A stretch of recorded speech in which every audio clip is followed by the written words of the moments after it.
Bueno, vamos ahora entonces con el apartado B de este problema. Que ahora me preguntan a qué distancia del centro de la Tierra se encuentra el punto entre la Tierra y la Luna en el que el campo gravitatorio es nulo. Entonces tenemos que empezar hablando de qué es eso de campo gravitatorio o intensidad del campo gravitatorio. Tenemos que hablar un poco de teoría.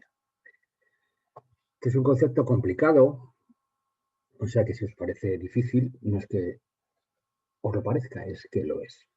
¿Vale? Normal.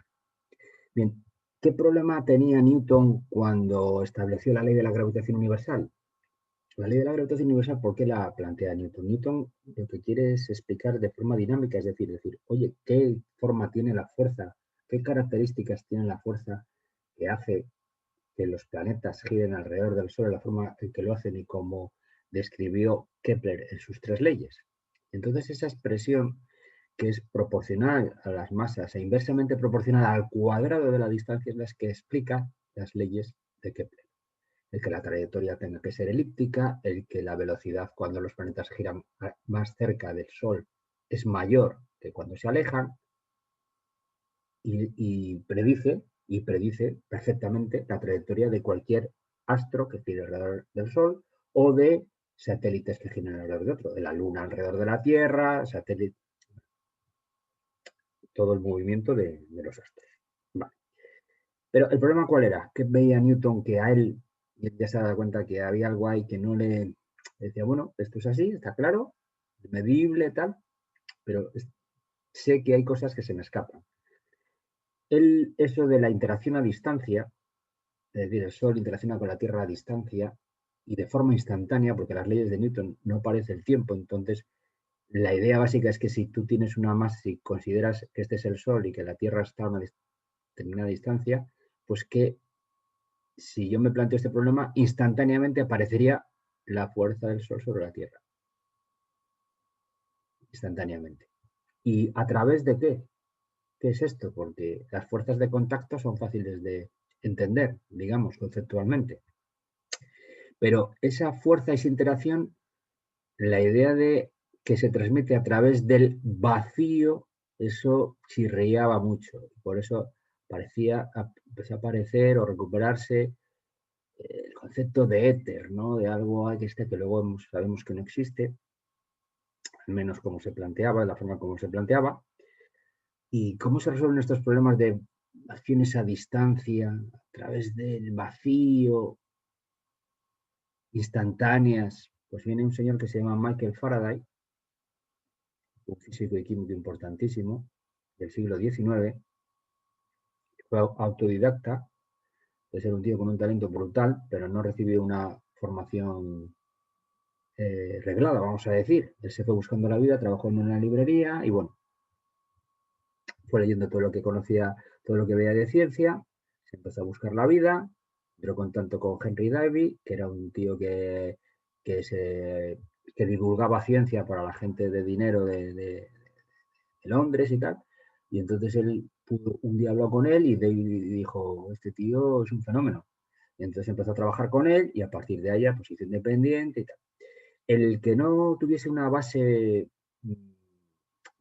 reglada hizo que sus matemáticas pues tuviese un nivel medio bajo para lo que era la gente que tenía estudios superiores y universitarios en aquella época. Pero ¿qué pasa? Eso lo solucionaba él con una enorme intuición física.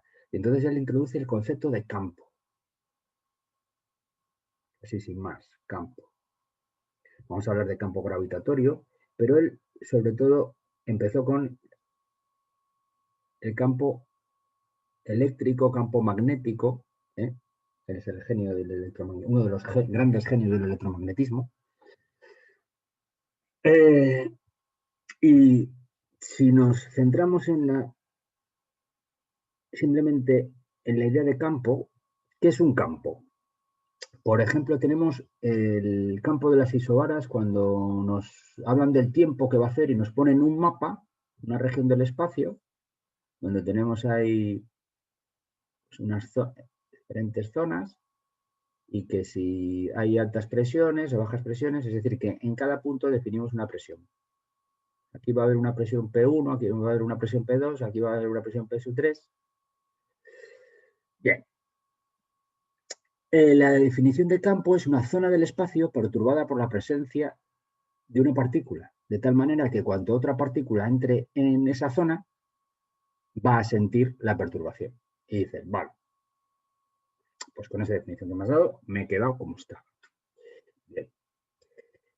Vamos a ir a campo gravitatorio. Quiere decir que una zona del espacio, como puede ser esta hoja, imagínate que esta es una zona del espacio donde no hay nada.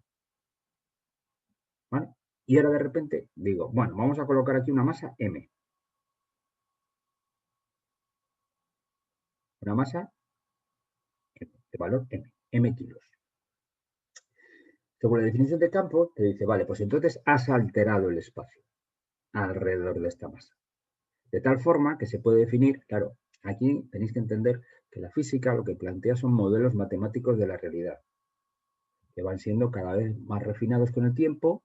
Entonces, esta idea de campo, pues mejoró, ¿vale? Hizo más comprensible la ley de la gravitación universal, no en absoluto la niega, sino que la amplía. En física, tú conoces hasta aquí, y luego cuando viene otra teoría, lo que hace no es, bueno, aparte de que pueden aparecer las grietas de la antigua, ¿no? Pero normalmente lo que hace es, esa otra teoría es incluir lo que la primera ya incluía, todo eso lo sabe explicar, pero sabe explicar más cosas, más cosas. Luego viene otra teoría. Bueno, está muy bien de vez en cuando divagar un poco, bueno, divagar, explicar un poco dónde estamos pinados. Bien, hablando de dónde estábamos pinados, estábamos aquí con esta masa. ¿Qué quiere decir que se genera en este caso un campo gravitatorio? Cuando hablemos de electricidad y magnetismo, hablaremos lo mismo, también de noción de campo. Pues que el espacio a su alrededor, y estoy hablando de un punto, por ejemplo, un punto aquí, y aquí hay un punto, ¿vale? Muy importante esto. Esto es un punto. Ahí no hay ninguna partícula. Es un punto del espacio. Pues la idea de Faraday, y luego veremos por qué, cómo encaja todo con la ley de la gravitación universal y demás, lo que te dice es que en ese punto lo que va a existir a partir de ahora es un campo. ¿Vale? Vector campo gravitatorio que se define de esta forma. ¿Vale? Este es el vector campo gravitatorio.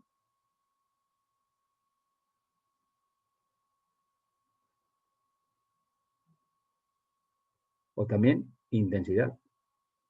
Se le llama también intensidad del campo gravitatorio. Gravitatorio. Dos nombres. Y se define de esta forma.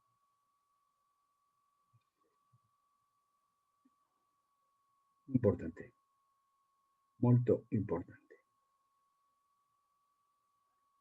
En este punto, lo que hay, debido a la presencia de esta masa que ha alterado todo el espacio a su alrededor, en un punto cualquiera, lo que hay es un campo. Repito, la única masa que de momento tenemos aquí es esta que llamo de M mayúscula. Aquí es un punto del espacio. O sea, se puede definir este vector. Definimos un vector. Los vectores tienen módulo, dirección, sentido, punto de vista. Bien. Cuyo valor es la constante de la gravitación universal multiplicada por la masa que crea el campo. Esta es la masa creadora del campo, la que crea el campo. R cuadrado, que es, si yo me dibujo una recta que una el punto con la masa, es la distancia entre la masa m y el punto. La distancia.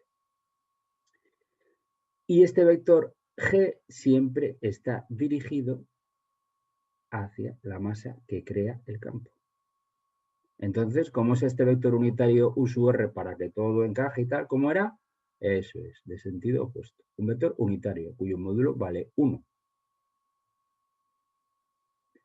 Entonces, el módulo de g es simplemente, el menos se iría, porque el módulo de cualquier número es un número positivo. La constante de la gravitación universal es un número positivo, pequeñito, pero positivo, 6,67 por 10 a la menos 11. La masa de un cuerpo siempre es positivo, y una distancia encima del cuadrado, pues todavía es positivo. ¿Vale? Ese es el módulo. Este es un vector cuyo módulo tiene este valor, cuya dirección está en la recta que une la masa que crea el campo y el punto, cuyo sentido es atractivo desde el punto hacia la masa que crea el campo. Y el punto de aplicación está en el punto P. En el punto P, que repito, ahí no hay ninguna masa, solo esta masa de aquí. ¿Y en otro punto P cualquiera del espacio? Sí, también se define. Aquí hay otro campo gravitatorio, ¿vale? Pues creado por esta masa. Pero en este caso es un vector G, en este otro punto, P', G se definiría como, y en este punto pues es menos G por M, esta es la distancia R', pues ahí vale la distancia R' al cuadrado por el vector UR'. Este vector sería este de aquí. Y así puedes hacerlo con todos los puntos, en cualquier punto. Tenéis en los apuntes de la plataforma dibujo más o menos como este, una masa M que crea el campo y cómo se dibujan los vectores, las líneas de campo, que te indican cómo son esos vectores G en distintos puntos. Son siempre dirigidos hacia distintos puntos, pero siempre dirigidos hacia la masa que crea el campo. Está relacionado con que la fuerza gravitatoria al final va a ser siempre atractiva. Aquí no estamos hablando de fuerza, estamos hablando de vector G, vector intensidad de campo. ¿Vale? A nosotros nos interesa definir el campo a través de un vector que solo dependa de la masa que lo crea, porque si también dependiese de la masa que lo sufre, pues dependiendo de la masa que lo sufriese, mayor o menor, pues iría variando. ¿Qué pasa si, vamos a borrarlo todo, si en vez de tener una masa tengo dos? Es decir, dos masas que crean el campo. Teníamos espacio vacío y resulta que tenemos una masa M1 aquí y una masa M2, por ejemplo, aquí. Pues si una masa alteraba el espacio a su alrededor, dos masas, pues más. Entonces quiere decir eso que, por ejemplo, en un punto P que esté aquí, ¿cuánto vale ahora el campo gravitatorio en este punto? Y dices, bueno, vamos a ver, esta masa M1 produce en ese punto un campo G1. Y esta masa M2 en ese punto crea un campo G2 debido a la masa 2. Y efectivamente, como alguno ya se está oliendo, el campo total gravitatorio en ese punto P siempre le voy a hallar sumando la aportación de cada una de las masas que crean el campo. ¿Vale? Fíjate que G1, pues ¿cómo sería?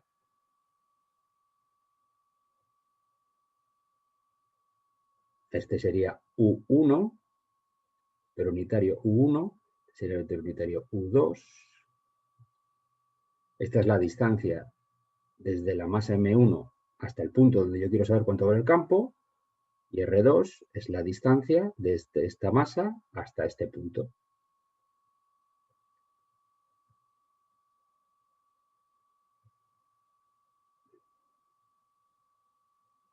¿Y qué relación tiene? Y ahora viene lo bueno. ¿Y qué relación hay entre el campo gravitatorio que viene definido por el vector campo gravitatorio o intensidad del campo gravitatorio y las fuerzas que actúan sobre una determinada masa? Pues el tema está siguiente. Imaginaos que hemos dicho ya que si hay una o varias masas que crean un campo, pues en cada punto hay un campo gravitatorio. Podemos definirle con un valor del campo gravitatorio. Pues el vector G, campo gravitatorio, se define como la fuerza que actúa sobre la unidad de masa que tú coloques en ese punto.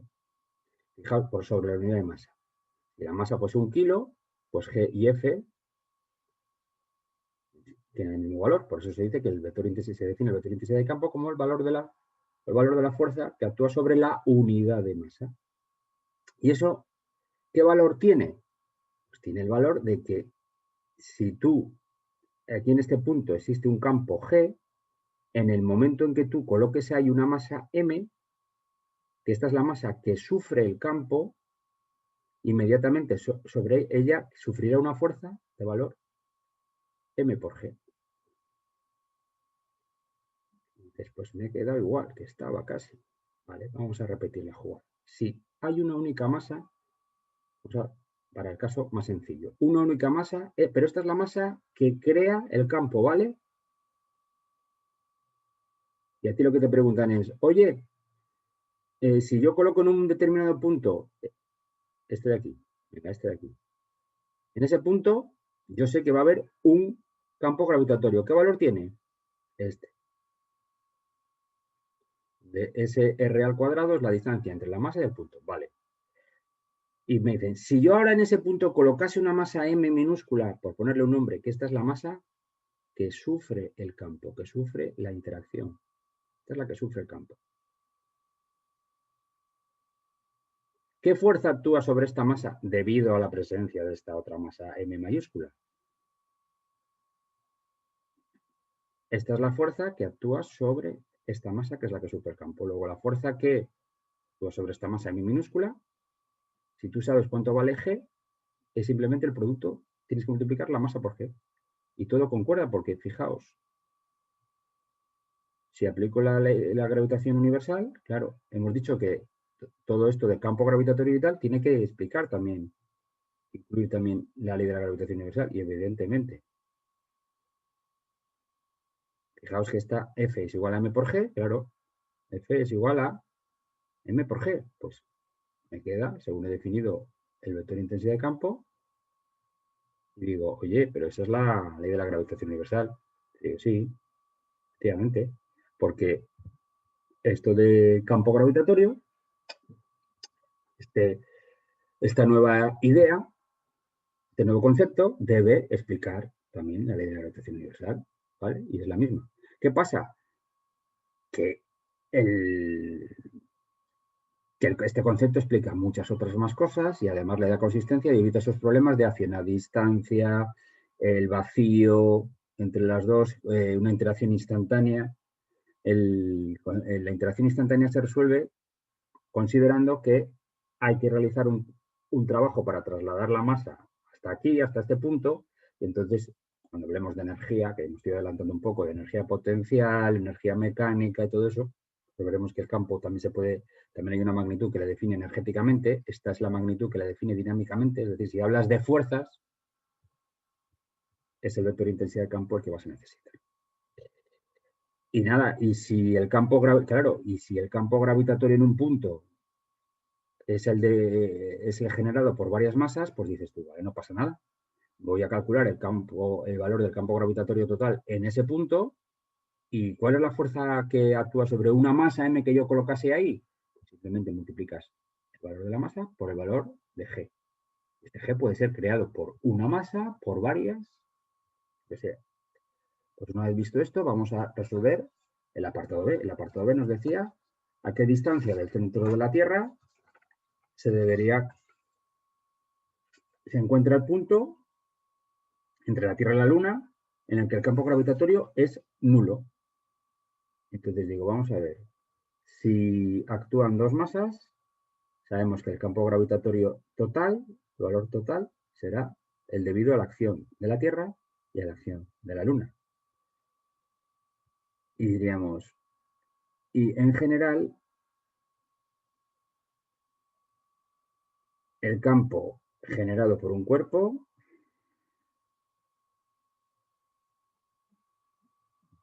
de masa M,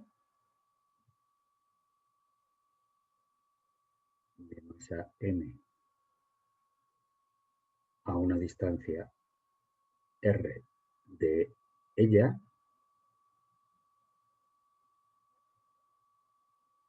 es, como hemos comentado,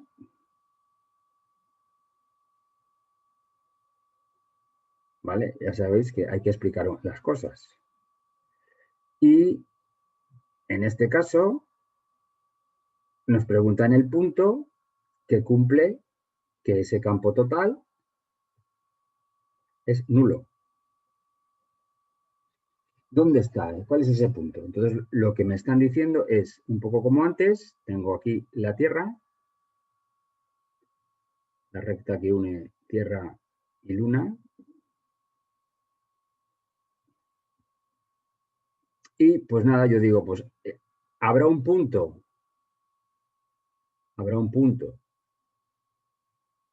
por ejemplo, este punto que está aquí. Recordad que aquí hay un punto, no estoy colocando de la masa ms que había al principio, ya no está. Estoy calculando simplemente el vector de intensidad de campo. Aquí hay un punto, el punto donde la intensidad del campo total va a ser 0. Entonces, fíjate que este va a ser el vector G sub t, el campo gravitatorio ejercido por la Tierra. Este es el vector G sub L. Claro, yo puedo pensar que va a haber un punto en el que se anulan, porque son dos vectores de la misma dirección, sentido opuesto, pues sí que puede ser que se anulen. Este es el vector unitario UL y este es el vector unitario UT. Esta es la distancia. Este es el punto donde va a ocurrir eso, que es que el campo gravitatorio neto se anule. A esta distancia la voy a llamar X y esta yo sé que es la distancia Tierra-Luna menos X. Entonces, yo quiero saber cuánto vale X.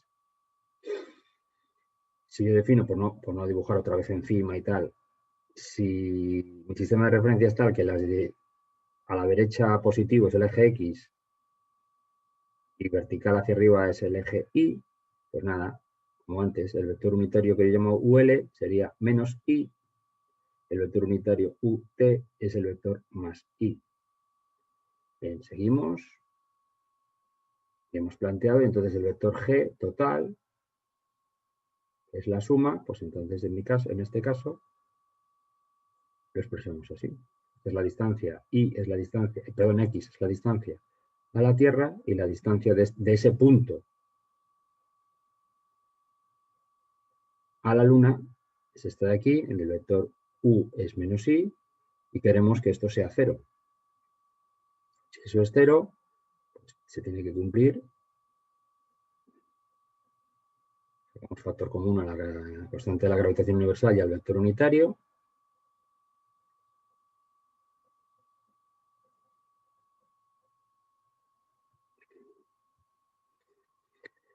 Y tenemos que la masa de la Tierra dividido entre x al cuadrado tiene que ser igual a la masa de la Luna dividido entre la distancia de la Tierra a la Luna menos x al cuadrado. Tenemos que 5,98 por 10 a la 24 kilos partido de x al cuadrado tiene que ser igual a 7,35 por 10 a la 22 kilos partido de la distancia de la Tierra a la Luna menos x al cuadrado. Bien, pues aquí me va a aparecer una ecuación de segundo grado. Tengo 590,65 por x al cuadrado menos 1196 por 3,84 por 10 a la 8 por x más 598 por 3,84 por 10 a la 8 al cuadrado igual a 0. ¿Qué quiere decir esto? Que tenéis que tener una calculadora, si no la tenéis ya, que resuelva ecuaciones de segundo grado. Dos cosas. Conseguir esa calculadora, porque, claro, en cursos anteriores, pues está muy bien saber que tienes que hacer menos b más menos r cuadrado, b al cuadrado, etcétera, etcétera, etcétera. Está muy bien, pero hay un problema ya de segundo bachillerato donde lo que importa es la física y las matemáticas y sabes plantearle y tal, pues ponte tú a hacer esa reglita con estos números. Pues no. Entonces hay que tener una calculadora que resuelva ecuaciones de segundo grado y, segunda parte de la jugada, saber utilizarla. Lo tenga y cacharrear un poco para saber utilizar. Después hemos acabado. Pues